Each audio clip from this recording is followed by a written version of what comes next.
I think it's always very interesting to see what gear other creators are using, and I really like watching these what's in my camera bag videos, so I thought that I'd make my own video where I will share with you what gear I'm using at the moment. So my previous camera bag was this bag from Case Logic that I bought in the Philippines in Manila like 1.5 years ago when I was on a 1-month filming trip with my cousin Don Don, and we were traveling around the Philippines and we needed a second camera bag so that my cousin could carry some of the camera gear and I could carry some of the camera gear. So this became my main camera bag. And as you can see, it is pretty worn out. And on both of the sides, there's a huge hole on the mesh. There's a lot of stains on the bag. And one of the biggest things is that it's not a very big bag. So if you want to fit all of your gear and a drone there, it might be very challenging. But one of the biggest things actually is also that the camera bag opens from this side, where all of the gear are pretty accessible for thieves. I can't open this camera bag. So it's very easy for thieves to just open it, slide it a little bit open and grab your gear and run. I prefer to have the camera bag open from the side that is against your back, because that way no one can open the backpack unless you take it off your back. So that way your gear is a lot more secure. This camera bag cost like around $199, so I definitely don't recommend this camera bag. So obviously I needed a new camera backpack, and then I remembered the camera bag that Peter McKinnon used to have 2 years ago approximately, before he got his own signature model camera backpack, and I decided to ask Focus Nordic if they happen to have the exact same camera bag that Peter McKinnon used to have, which is the Lowepro Whistler BP400 AW2. That's a long name, but I asked them and they said yes, in fact we have one here. So once again, thank you Focus Nordic, because honestly this camera bag full of gear, this camera bag has been the best camera bag that I've ever had, and it fits my needs almost perfectly. It's almost a perfect camera bag for my needs. Here on the back we have these two straps where you can hang, for example, your gimbal or a tripod. And then on the sides we also have these straps where you can hang your tripod or gimbal or a gorilla pod. What I really like about this camera bag is that it opens from the side that is against your back. It's very hard for thieves to get access to your camera gear. And this is what it looks like from inside. So there's a lot of space, and one thing that I really like about this particularly is that it's very deep. So if I would have like a large DSLR like the One DX Mark II, I could easily fit it here, and even though it is a very tall camera, it would still fit here very well. Let's take away all the gear that is actually not my own gear. So first of all, the Tamron 70-180 f2.8, which is actually from Focus Nordic, so I don't own this, it's just on loan. Same thing goes with this. Here on this little Lowepro pouch I've got the Siri anamorphic lens, the 35mm one, the Tamron 17-28mm f2.8 full frame lens, which is also on loan from Focus Nordic. Here is my secondary camera.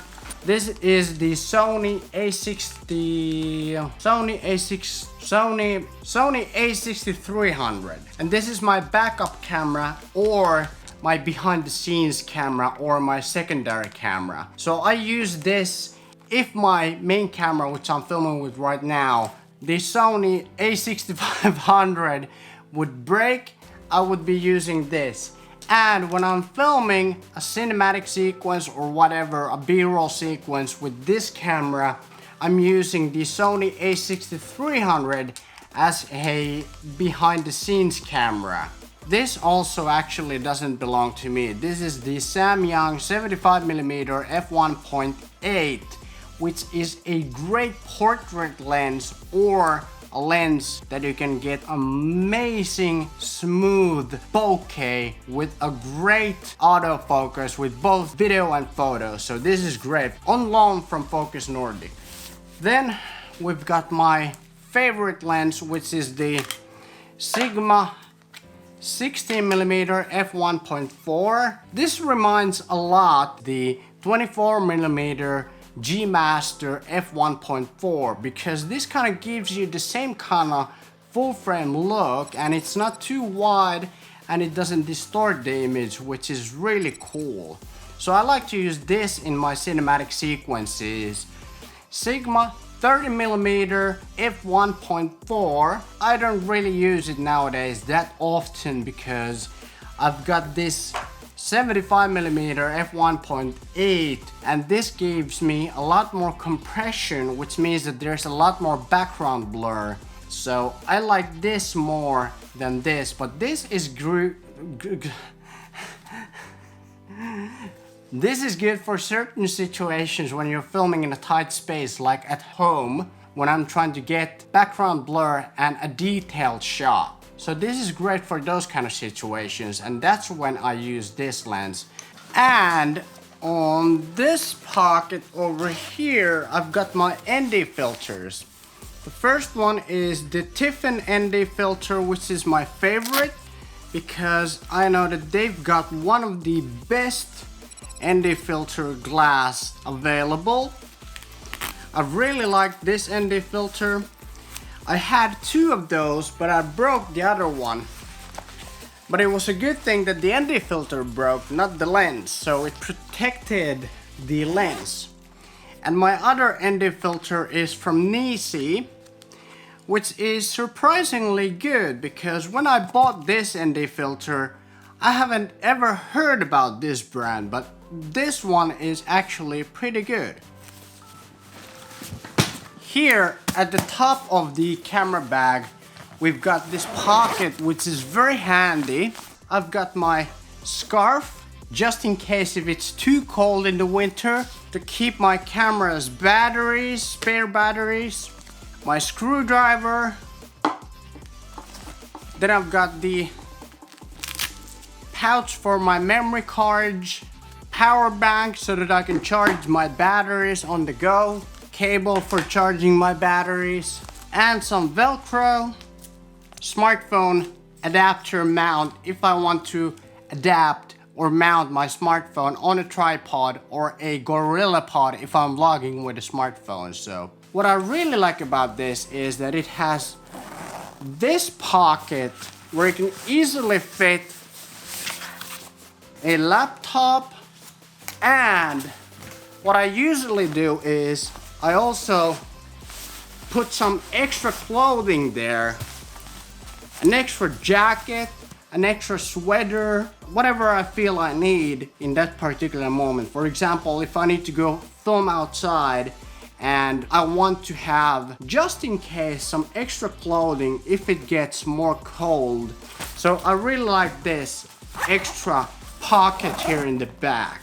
Also, I just upgraded my gimbal from the Ronin S to the Zion Crane 2S, and what I really love about this gimbal is that it has this locking mechanism which allows you to lock all of the individual axes so that they don't just flap around, and this allows you to put your gimbal, for example, here in the behind, so that you can easily move from one place to another without having to disassemble your gimbal and carrying it on a separate gimbal case, which makes traveling and run and gun situations so much easier. So now I can have all of my gear in this one amazing backpack. Okay, this video was kind of like a spur of the moment thing, and our tribe is actually about to hit 20,000 subscribers on this channel, and to be completely honest, I'm more excited about the 20,000 subscribers special giveaway than actually hitting the milestone of 20,000 subscribers, because I want to show you my appreciation of all of the support that I've gotten. I want to say a huge thank you for each and every one of you who have subscribed to my channel and, you know, watched my videos and supported me throughout the journey. So, thanks for watching and see you again next time. Take care.